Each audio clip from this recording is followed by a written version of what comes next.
alipin, kawayan na lang, pasukat-sukat ka pa. Baka mahulog ka ba dyan?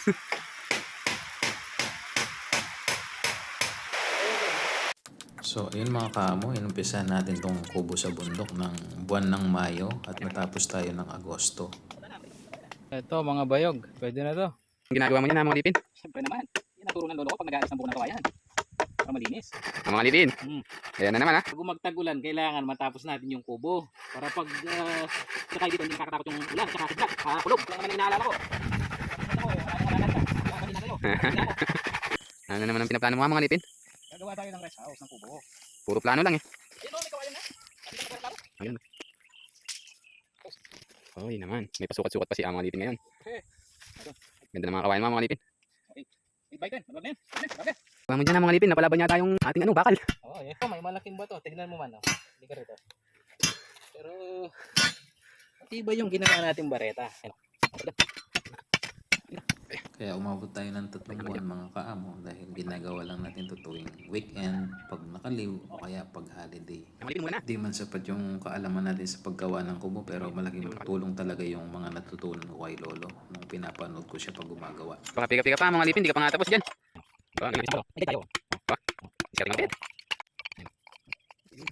Adjustable na pa ako. Sisi siya mga alipin.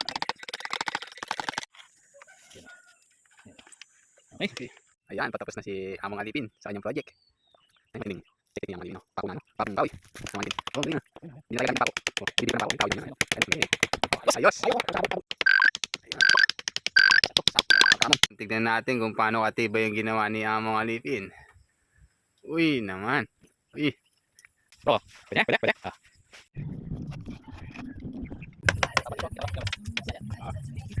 Ay, mga bigyan matanda. So ibababad natin ito ng mga ilang linggo mga kaamo. Binabad yung mga kawayan mga alipin. Turo ni Lolo yan, technique yan. Para daw lalong tumibay at saka hindi ganong bukbukin. Ayan, binababa na po namin yung mga lande sa Kapampangan na ang kubo. Punta yung pangarap. Yung madat na yung ulan dito sa bundok. Yung gagawa kaya kami nila. Mulan, mga kamong. Pero si Among Alipin na yan. Ang ginagawa Among Alipin. Hindi ka tigil. Mulan naman mulan. Yan, mga kamong. Okay.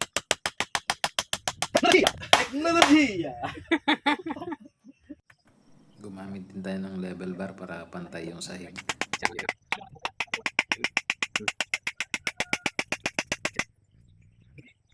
Yan ang gusto kaya mga alipin eh. Di bali sa'yo mababasa. Di kami. Mga alipin. Pahinga mo na.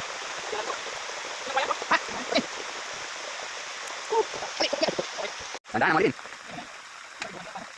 Lagyan kami ng temporaring tolda para sa aming kubo.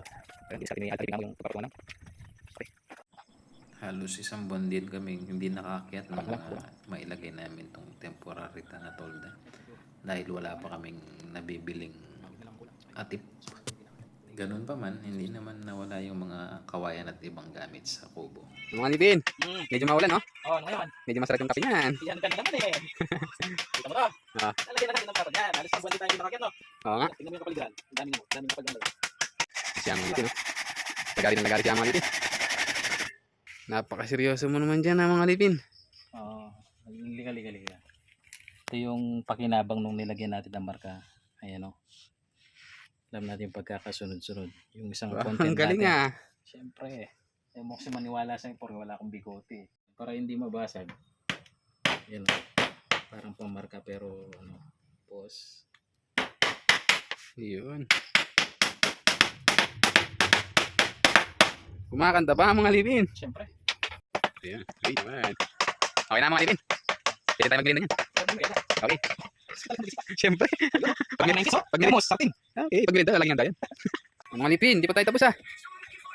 Ang ganda ng kabesa mo dyan mga alipin. Siyempre. Ito lang konti. Nahati naman na natin. Ah, may kamasalisi oh. Oh? Gawin kila mo rin makamasalis eh. Kasalisi oh. Siya. Wow, siya. Okay na okay.